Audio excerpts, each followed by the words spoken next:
En las colinas de Virginia Occidental, en el año 1897, ocurrió uno de los eventos más extraños y únicos en la historia judicial de Estados Unidos. Se trata del caso de Zona Hastert Shue, una joven que, aunque ya estaba muerta, jugó un papel fundamental para resolver el misterio de su propio asesinato. Este caso pasó a la historia con el nombre de El Fantasma de Greenbrier. La historia comienza en una pequeña comunidad rural llamada Greenbrier, donde vivía Zona Hastert, una joven mujer que parecía estar encaminada a una vida tranquila y común. En ese tiempo, Virginia Occidental era un lugar de paisajes vastos y montañas aisladas, donde las pequeñas poblaciones vivían apartadas del bullicio del mundo exterior. Era una época de trabajo duro, creencias firmes y muchas supersticiones. En 1896, Zona conoció a un hombre llamado Erasmus Stribling Traut Shue, aunque en los registros históricos también aparece como Edward.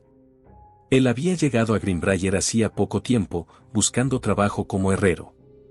Alto, de complexión fuerte, Erasmus destacaba por su habilidad con el hierro y las herramientas, y pronto se ganó el respeto de la comunidad. Pero había algo más en el que capturaba la atención de todos, una personalidad carismática que lo hacía muy popular.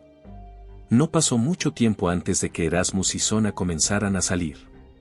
Era un romance que parecía florecer rápidamente, y antes de que la familia de Zona lo supiera, los dos decidieron casarse. Esto sorprendió a muchos, en especial a la madre de Zona, Mary Jane Hastert, quien desde el primer momento no confió en Erasmus. No tenía ninguna prueba de que fuera un mal hombre, pero las madres suelen tener un sexto sentido sobre esas cosas, y Mary Jane no era la excepción. A pesar de la desaprobación de su madre, el matrimonio siguió adelante. La pareja se mudó a una pequeña casa en las afueras de Greenbrier, donde la vida parecía seguir con normalidad. Durante algunos meses, todo fue aparentemente tranquilo. Erasmus trabajaba como herrero, y Zona se encargaba del hogar. Pero en enero de 1897, apenas unos meses después del matrimonio, algo terrible sucedió. El 23 de enero, un joven muchacho llamado Andy Jones, quien solía ayudar a Erasmus con algunos recados, fue enviado por el propio Erasmus a la casa de los Shue. Su tarea era sencilla, comprobar cómo estaba Zona y si necesitaba algo del mercado. Al llegar, Andy llamó a la puerta, pero no recibió respuesta. Al empujarla, descubrió algo que lo dejaría marcado de por vida. Zona Hastert Shue estaba tendida en el suelo, al pie de las escaleras.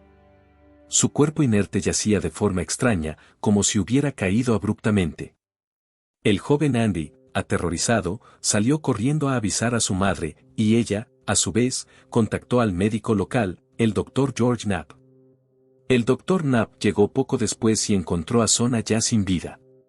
Curiosamente, para cuando el médico arribó, Erasmus ya estaba allí, y parecía profundamente perturbado. Según los relatos, Erasmus sostuvo el cuerpo de su esposa de forma posesiva, acunándola y llorando desconsoladamente. Estaba claro que no quería separarse de ella ni un solo momento. El comportamiento de Erasmus no solo era extraño, sino que también hacía difícil que el médico pudiera examinar a fondo el cadáver. Aún así, el Dr. Knapp observó algunas cosas que no parecían estar bien.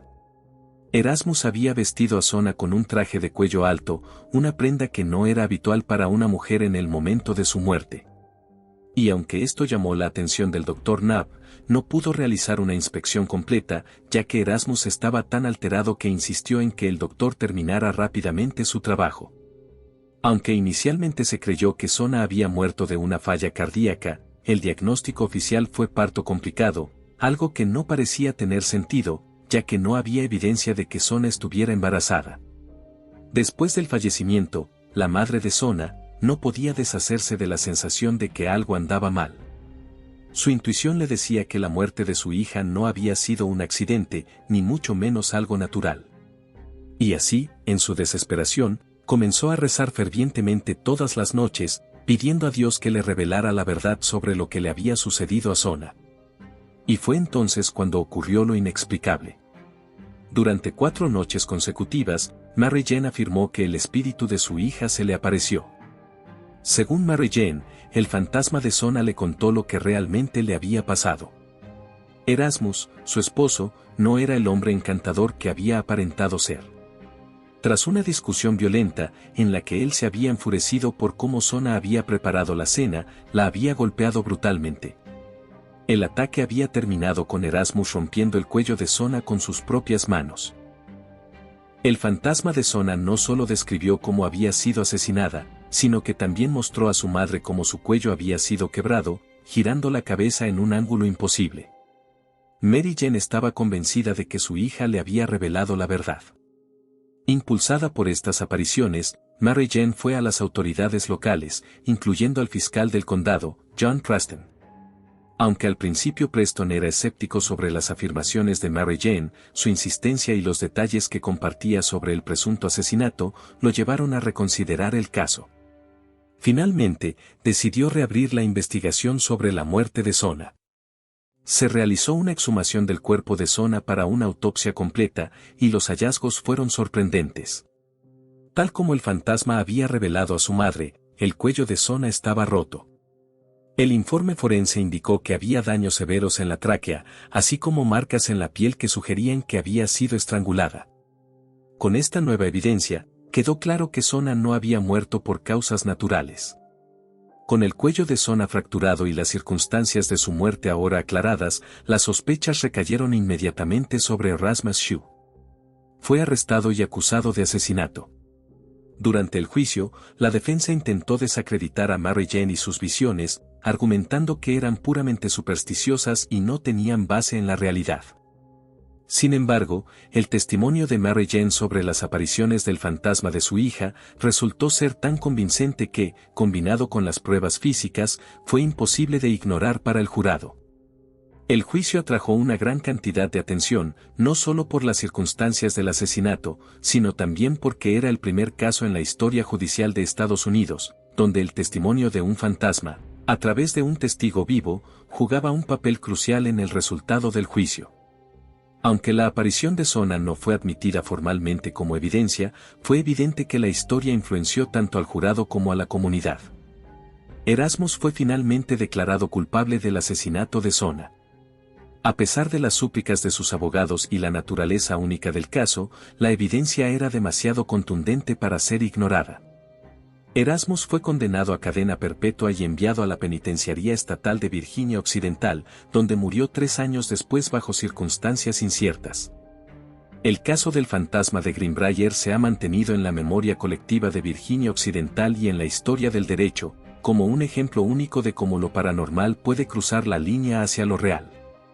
Las visiones de Mary Jane no solo revelaron el asesinato de su hija, sino que también aseguraron que el culpable fuera llevado ante la justicia. El caso fue tan extraordinario que ha sido objeto de libros, documentales y sigue siendo discutido en círculos de investigación paranormal hasta el día de hoy. Después de la condena de Erasmus, el espíritu de Sona nunca volvió a aparecerse a su madre, lo que llevó a muchos a creer que finalmente había encontrado la paz. ¿Fue realmente el fantasma de Sona el que reveló la verdad, o fue simplemente una coincidencia que llevó a Mary Jane a insistir en la exhumación? ¿Y qué tan poderosas pueden ser las intuiciones y los lazos entre una madre y su hija? Lo cierto es que la historia del fantasma de Greenbrier sigue siendo un misterio fascinante, que combina lo paranormal con lo judicial, desafiando las nociones de lo que es posible. En el pequeño pueblo de Greenbrier, donde todo comenzó, la leyenda de Sona Hastert-Shue y su fantasma todavía perdura, recordando a todos que, a veces, la verdad puede salir a la luz de las formas más inesperadas. Si te ha fascinado este tema tanto como a nosotros, suscríbete al canal, deja tu comentario y acompáñanos en nuestro próximo episodio, donde seguiremos explorando los grandes misterios del planeta y el universo. Si tienes alguna opinión o teoría sobre este tema que te gustaría compartir, déjala en los comentarios. Hasta la próxima, y sigue cuestionando el mundo que te rodea.